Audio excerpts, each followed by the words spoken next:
एक बार फिर से मैं परमेश्वर पिता को धन्यवाद देता हूँ कि हमें अवसर पर पिता ने दिया है कि हम फिर से संगति में जुड़ने पाए हैं। और कुछ बातों को मैं आज फिर से रखना चाहूँगा। तो जो आज की जो मेन जो टॉपिक है वो महानतम स्मारक। तो जो स्मारक है, हम सब जानते हैं कि हर एक देश में कुछ ना कुछ स्मारक होती, कुछ ना कुछ यादगार के रूप में एक ऐसी चीजों को बनाया जाता है जो हमेशा हमेशा याद किया जाए। परंतु ये जो बातें हैं या जो चीजें हैं, वो समय के साथ में धुंधली पड़ती जाती है। उसका रख रखाव मेंटेनेंस करना आसान नहीं होता, और समय के साथ में क्या होता है, वो पुरातत्व विभाग उसकी देखभाल करती है और लोग क्या करते हैं, उसे देखने आते हैं। जैसे कहा, मैं एग्जाम्पल बताना चाहूंगा, अपना ताजमहल है, कुतुब मीनार है, ऐसे ही और भी कई सारी चीजें हैं जो स्मारक के रूप में है। परंतु हम परमेश्वर के वचन में देखेंगे कि वहां पर जो है, उन्होंने क्या स्मारक हमारे लिए छोड़ा। तो हम देखेंगे प्रभु यीशु मसीह ने जो है वो इस संसार में जाने से पहले हमारे लिए क्या स्मारक छोड़ा, जो संसार के अंत तक रहेगा, हमेशा हमेशा के लिए है ना, जो सब जगह उपलब्ध है, जो आम आदमी के जीवन से जुड़ा है, जिसके लिए कोई यात्रा करने की आवश्यकता नहीं है। उस स्मारक को हमको स्मरण करने के लिए, उस चिन्ह को स्मरण करने के लिए हमें यात्रा करने की भी आवश्यकता नहीं है। और ये सभी के लिए समानता के साथ उपलब्ध है, क्योंकि समय के साथ में ये फीकी या धुंधली नहीं पड़ती है। तो प्रियो, आज हम देखेंगे ये जो स्मारक है वो है प्रभु भोज, जो कभी टूट कर बिखरेगा नहीं, जो कभी खत्म नहीं होगा। और वो क्या है, स्मारक क्या है, प्रभु भोज है ना। इसको परमेश्वर पिता ने क्या किया, पहले भी रखा था। और ये जब ये जो प्रभु भोज है, ये मूसा के समय में, जब मूसा जो था, जब इस्राएली मिस्र देश से निकले, उस समय में भी पर्व के रूप में मनाया था, और उस समय को स्मरण करके किया गया है। और यहाँ पर हम देखते हैं कि प्रभु यीशु मसीह ने इसे प्रभु भोज का नाम दिया, है ना। तो हम इसमें गौर करेंगे, कुछ बातों को देखेंगे। तो यहाँ पर इसका जो वर्णन है, ये हमको लूका रचित सुसमाचार उसका 22 का 19 में भी मिलता है। मत्ती रचित सुसमाचार 26, 27 और 28 में भी हमको मिलता है। यहाँ पर हम देखते हैं कि परमेश्वर ने क्या किया था, इसराइलियों को मिस्र की देश की गुलामी से जब छुटकारा दिलाया, यहूदी लोग उस 7 दिनों तक अखमीरी रोटी खाते थे। ये जो पर्व था, वो अखमीरी रोटी का पर्व उस समय में कहा जाता था। और इसका जो वर्णन है वो निर्गमन उसका 12 का 41-42 में वहां पर हमको मिलता है। और क्योंकि जब ये निकाले गए थे, तो उसी समय इनको रोटी बनाने का अवसर भी नहीं मिला था, और वो वहां से निकल गए थे। तो यहाँ पर हम देखते हैं कि ये जो पर्व था, के समय था, प्रभु यीशु मसीह ने इसको प्रभु भोज की स्थापना की, यानी प्रभु भोज का नाम दिया। और यहाँ पर हम देखते हैं कि प्रभु भोज के कई नाम है। प्रारंभिक कलीसिया की आराधना में वर्णन है कि इसको रोटी तोड़ना भी कहा गया है। तो यहाँ पर हम देखेंगे प्रेरितों के काम उसका 20 अध्याय और 7 वचन। प्रेरितों के काम 20 अध्याय 7 वचन, अगर मिल गया होगा तो पढ़िए। प्रेरितों के काम 20 का 7। सप्ताह के पहले दिन जब हम रोटी तोड़ने के लिए इकट्ठे हुए, तो पौलुस ने, जो दूसरे दिन चले जाने पर था, उनसे बातें की और आधी रात तक बातें करता रहा।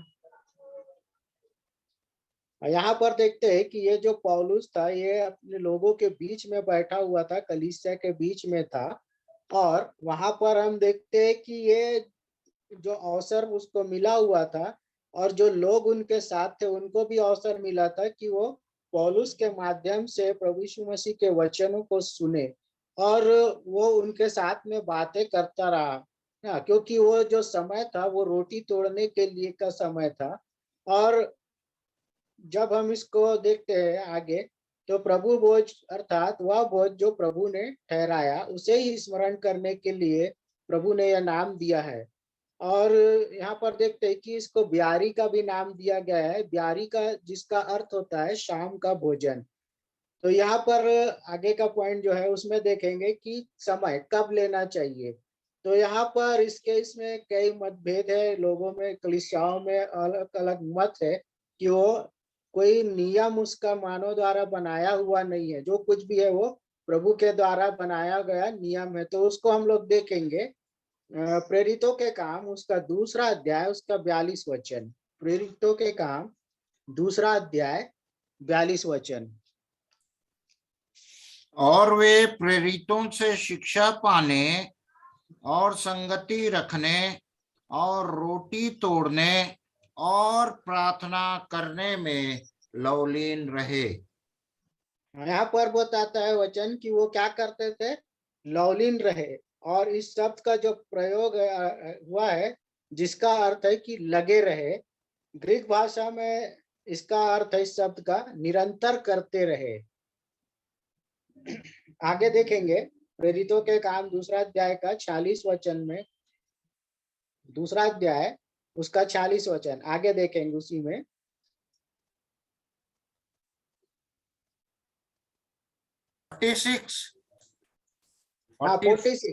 46 में। हाँ जी। ओके, प्रेरितों के काम दूसरा अध्याय 46, ये लिखा है, वे प्रतिदिन एक मन होकर मंदिर में इकट्ठे होते थे और घर घर रोटी तोड़ते हुए आनंद और मन की सिधाई से भोजन किया करते थे। यहाँ पर वो क्या करते थे, इकट्ठे होते थे, है ना। और कैसे भोजन करते थे वो, मन की सिधाई से भोजन किया करते थे। और एक वचन देखेंगे 20 अध्याय प्रेरितों के काम और उसका 7वां जो पद है उसको देखेंगे। प्रेरितों के काम 20:7। 20 का 7।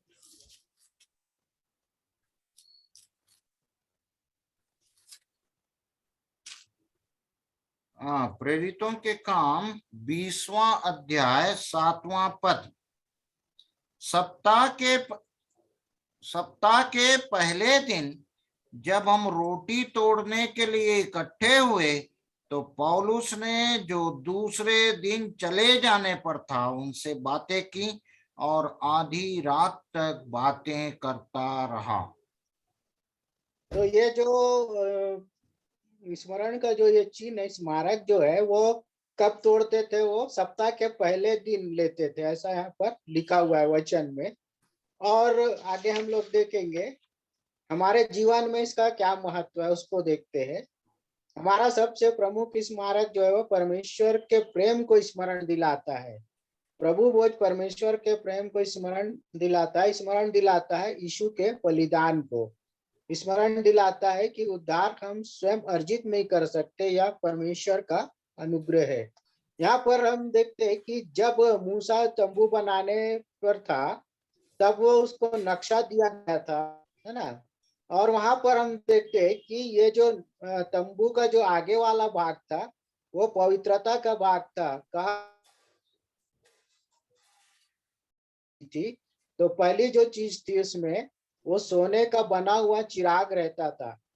मतलब यहाँ पर जब परमेश्वर पिता ने मूसा को तंबू बनाने के लिए, यानी कि जो मिलाप वाला जो तंबू था जिसमें परमेश्वर से मिलने के लिए जाते थे, उसको बनाने से पहले वहां पर उसको नक्शा दी गई थी और वहां पर 3 अलग अलग भाग वहां पर था। तो सबसे पहला जो था वो सोने का बना हुआ एक चिराग दान रहता था जो काफी ऊंचा होता था, तथा प्रकाश के लिए इसमें चिराग जलाया जाता था। तो इसका अर्थ यह था कि पवित्र होना, तो परमेश्वर के वचन के प्रकाश में रहो। ये जो पहला जो ये है उसका जो अर्थ था, चिराग जो जलाया जाता था, उसका अर्थ था कि परमेश्वर के वचन के प्रकाश में रहो। और जो दूसरा था वो सोने की वेदी थी, उसका अर्थ यह था कि पवित्र बनना है तो परमेश्वर को त्याग सहित भेंट चढ़ाओ, बलिदान करो। और जो तीसरी बात है वो है सोने की मेज होती थी जिस पर हमेशा अखमीरी रोटी रखी जाती थी और हर सप्ताह अखमीरी रोटी रखी जाती थी जिसे मौजूदगी की रोटी कहा जाता था। जिसका अर्थ था कि लोग स्मरण रखें कि परमेश्वर हमारे साथ मौजूद है। ये जो रोटी रखी जाती थी, मैं फिर से रिपीट करूंगा उसको, मौजूदगी की रोटी कहा जाता था। ये जो अखमीरी रोटी थी जो रखी जाती थी, जिसका अर्थ था लोग परमेश्वर हमारे साथ मौजूद है, यानी परमेश्वर की उपस्थिति वहां पर है। और इसलिए यहाँ पर पौलुस क्या कहता है कि उसकी दया हम पर हुई, परमेश्वर की दया हम पर हुई कि उसने क्या किया, अपने इकलौते पुत्र को दिया। तो यहाँ प्रभु भोज जो है परमेश्वर के प्रेम का स्मारक है। उसने हमारे लिए अपने इकलौते पुत्र को दिया और प्रभु दो भोज के द्वारा हम दर्शाते कि हमने उसको क्या किया, स्वीकार किया है। और ये जो प्रभु भोज है वो एक गवाह, प्रचार और गवाही भी है। तो उसके लिए पढ़ लेंगे हम लोग पहला कुरिन्थियों की पत्री उसका 11 का 26। पहला कुरिन्थियों की पत्री उसका 11 अध्याय उसका 26 वचन।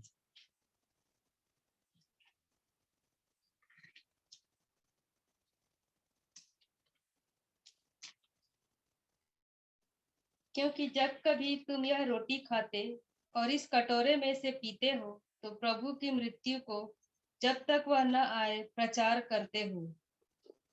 हाँ, यहाँ पर क्या बोल रहा है, क्योंकि जब कभी तुम यह रोटी खाते और इस कटोरे में से पीते हो तो प्रभु को जब तक वह ना आए प्रचार करते हो। मतलब हम जब जब इसमें सहभागी होते हैं प्रभु भोज में, तो हम क्या करते हैं, इस बात का प्रचार करते हैं कि प्रभु क्या है, आने वाला है ना। जब तक वो ना आए तब तक हम क्या करते हैं, उसका प्रचार करते रहते हैं। प्रभु भोज न केवल परमेश्वर के प्रेम का स्मारक है, वरन जब हम इस प्रभु भोज में शामिल होते हैं तो हम उसका प्रचार करते हैं। और इस प्रकार प्रभु भोज इस बात का प्रचार है या गवाही है कि हमारे परमेश्वर के साथ सहभागिता है। हम लोग एक वचन और देखेंगे, पहला कुरिन्थियों उसका 10 का 16। प्रभु भोज परमेश्वर और हमारे मिलन का केंद्र बिंदु है। तो हम कैसे सहभागी होते हैं उसको देखेंगे। पहला कुरिन्थियों की पत्री उसका 10 का 16। परंतु सब ने उस सुसमाचार पर काम न लगाया। यशायाह कहता है, हे प्रभु 10 का 16। वह धन्यवाद का कटोरा जिस पर हम धन्यवाद करते हैं, क्या मसीह के लहू की सहभागिता नहीं? वह रोटी जिसे हम तोड़ते हैं, क्या वह मसीह की देह की सहभागिता नहीं? हाँ, यहाँ पर हम क्या देखते हैं कि ये हमारा और परमेश्वर के बीच में मिलने का केंद्र बिंदु है। तो कैसे है, वह धन्यवाद का कटोरा जिस पर हम धन्यवाद करते हैं, क्या मसीह के लोहू की सहभागिता नहीं? मतलब यहाँ पर देखिए, जब हम इसमें शामिल होते हैं, जब प्रभु यीशु मसीह ने जब ये ब्यारी को जब वो मना रहे थे अपने चेलों के साथ है, जो अंतिम भोजन हम इसको बोल सकते हैं जो उन्होंने अपने चेलों के साथ किया था, तो वहां पर उन्होंने क्या किया, कहा था, जब उन्होंने दाखरस लिया और चेलों को दिया तब क्या कहा, ये मेरे वाचा का वह लहू है ना। और वहां पर हम इस बात को देखते हैं कि जब उन्होंने रोटी तोड़ी थी तब कहा था कि वह मेरी देह है। तो जब हम ये दोनों चीजों को लेते हैं तब हम क्या करते हैं, सहभागी होते हैं उसमें।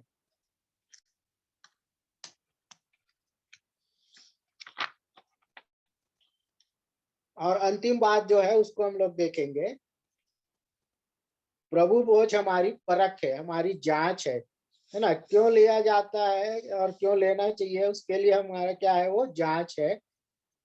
जब हम प्रभु यीशु मसीह को उद्धारकर्ता ग्रहण कर लेते हैं, जब अपने आप को हम परमेश्वर के उसमें समीपता में ले जाते हैं, और जब हम उस उद्धारकर्ता करके ग्रहण कर लेते हैं, और जब हम सारी बुराइयों को छोड़ देने के विषय में, जो कुछ भी हमने पाप अपराध किए वो सब कुछ छोड़ देने के विषय में हम कहते हैं, तो हमको क्या करना है, उसको पूरा करना है। और ये एक तरीका है कि हम अपने आप को जांचे और परखें।